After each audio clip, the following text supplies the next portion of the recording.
Okay, this is a short video to talk about connectors and pinning and depinning connectors. Um, this is in answer to a question that came up on the Ranger Station forum earlier today, and I don't have an exhaustive array of things to show you here, but most of them are very, very similar, and they use the same principle. So I'll show you a couple little tips and tricks here, and hopefully this will help you out. One of the reasons you would want to depin a connector is if you've got a wiring harness, um, say it's got a plug like this, and I thought I had exactly what the gentleman in the forum showed in his picture, but I must have used them or thrown them away.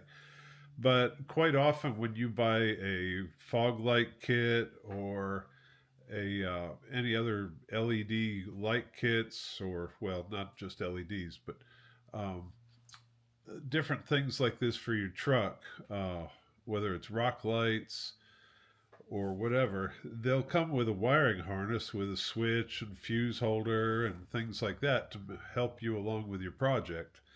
But you might want to get the wire to go through a hole in the firewall or somewhere else in your truck through a grommet. And you don't want to make a hole big enough for a great big connector like this, or even something like this 2-pin connector to go through, when all you need is enough room for the wires to go through.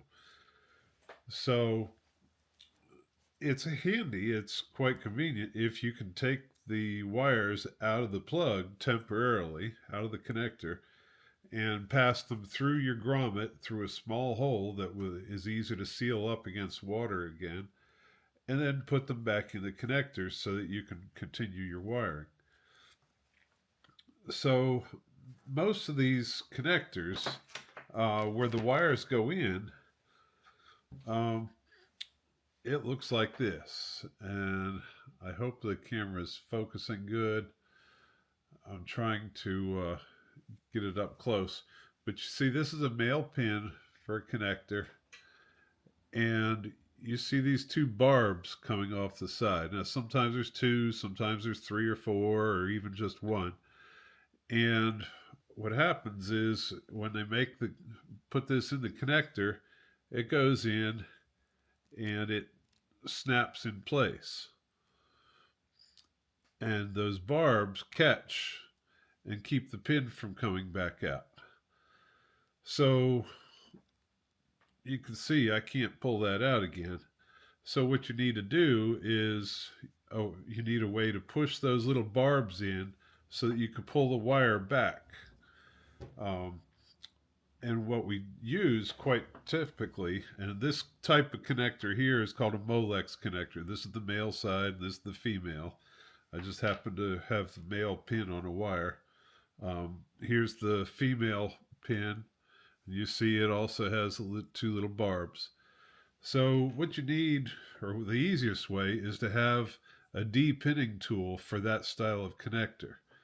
And you put that in and it goes over that. Here's a different pin for another connector. It slides over that and goes down there. And when you push, then it pushes those barbs in so that then you can pull the connector back past the lip that the barbs connect to. So here we have one, and push on the wire from the back, push on your depinning tool from the front, and kind of hold that together, and then you can pull your wire back out.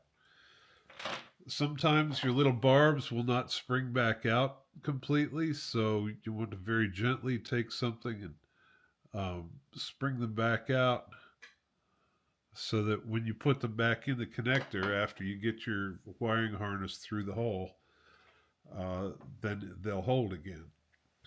So that's one style of connector. Like I said, and you'll find Molex connectors like this on your vehicles. Um, these are very, very inexpensive and they're very simple. And you'll find them a lot on these cheap wiring harnesses that come with the light kits that you buy. So that's one.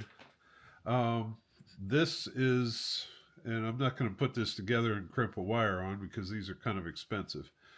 But this is a WeatherPack brand connector. And again, this is the male.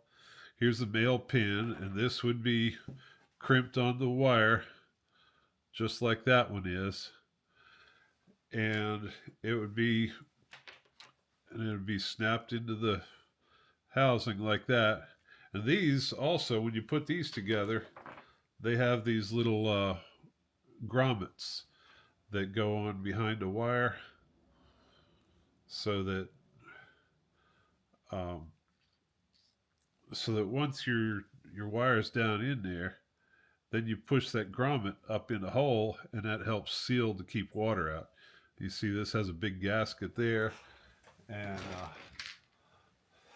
that's where it would plug onto the female shell, and they plug together like that. So this would have the female wires and connectors plugged into it, and this is the male one. And that's the WeatherPack style. You may have something like this. This is a common connector. You'll see similar things, especially on our Ford trucks. This is by Delphi. I can see it stamped on the side there.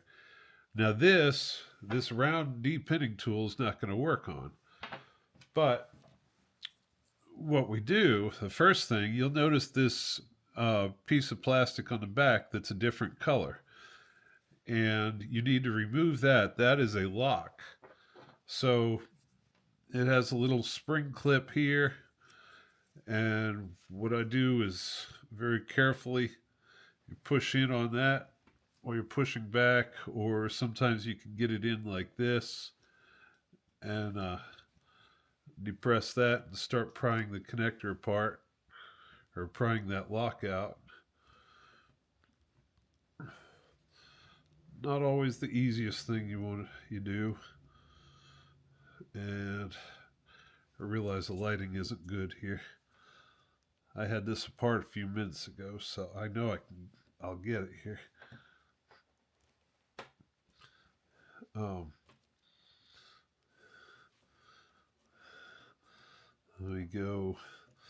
Let me go from this side, and be very careful doing these things so that you don't jab yourself with a screwdriver or something. You don't want to get hurt. So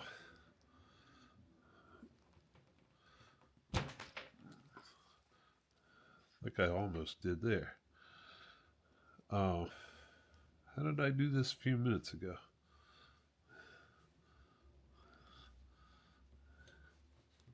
Oh, there we go.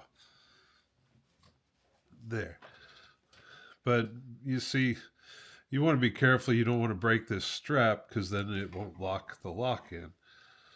But you pull that out and let it go to the floor and just pick it up. It's going to happen. All right. Now, we got the lock out, but our wires are still trapped. Well, these have just one flat prong, and I could show you, this is a very similar thing from another connector I'll show you in a minute.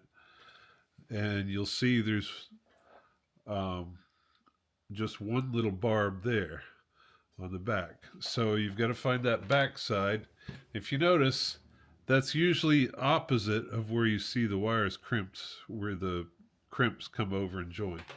So you can look at that down in there, and you'll see that's like that. So I know that the barb is on the back side here.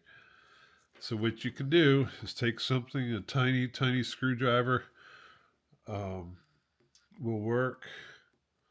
Or if that's too big, sometimes you can use a piece of wire, like a paper clip.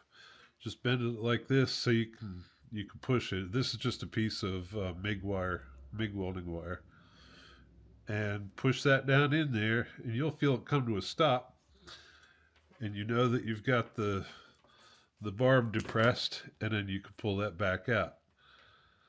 So that's all there is to that. And you can see it's missing. So that was in there like that. And again, the little barb got pressed in, so you can pull it back out again so that it'll lock when you put it back. There we go. So just make sure you put it in the right way again. And you see the hole. Just push it down in the hole. And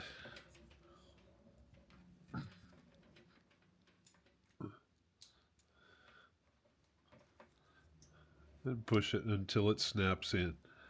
And I'm pushing and pulling. It's locked in good because that little barb is back out the way it needs to be. So that's another type. The example that I showed you with that was this connector here. And this one you will find quite often on relay bases. So here's a 5-pin relay base. And this wire was in the center there. I think that's the 87A hole. Not to be confused with an A hole. And it came from a different one because obviously it would not have been red in that hole. But that goes up in there. And, oh, I had it backwards, I believe. There we go. You heard it snap, and it's up in there in that center hole. So on there, again, tiny little screwdriver or your paper clip to push that barb, and your wire comes right out.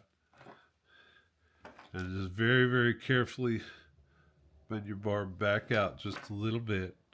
I hope I'm holding that so the camera is focusing and you can see it. And that's it. There are dozens of different types of connectors, but probably 99% of them use that same principle. The connector, the part goes into the shell, and it has some kind of little barbs, some kind of catch. And you just have to have the right item to release that catch so that the wire can pull back out. On this one, I forgot to put the lock back in. After you're finished, you got your wires through your grommet and everything's dressed up, and you put your wires back in the connector shell and put your lock back in. And that just gives a little more safety and security to make sure that these wires can't pull back out when you plug and unplug that connector from the other side. So that's it. I hope that's helpful. It really is helpful to go ahead and order some de-pinning tools for your most common connectors you use.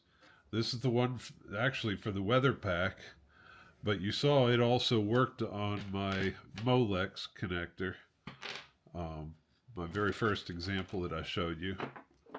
So it was the right size for that for the male, but it's not the right size for the female, I found. So it let's see if I have the female. Okay, on the WeatherPack, it does work on the female. On the Molex, I would need a different one to do the female. So that's that. That's how they go. And I hope that's helpful. Have a good day.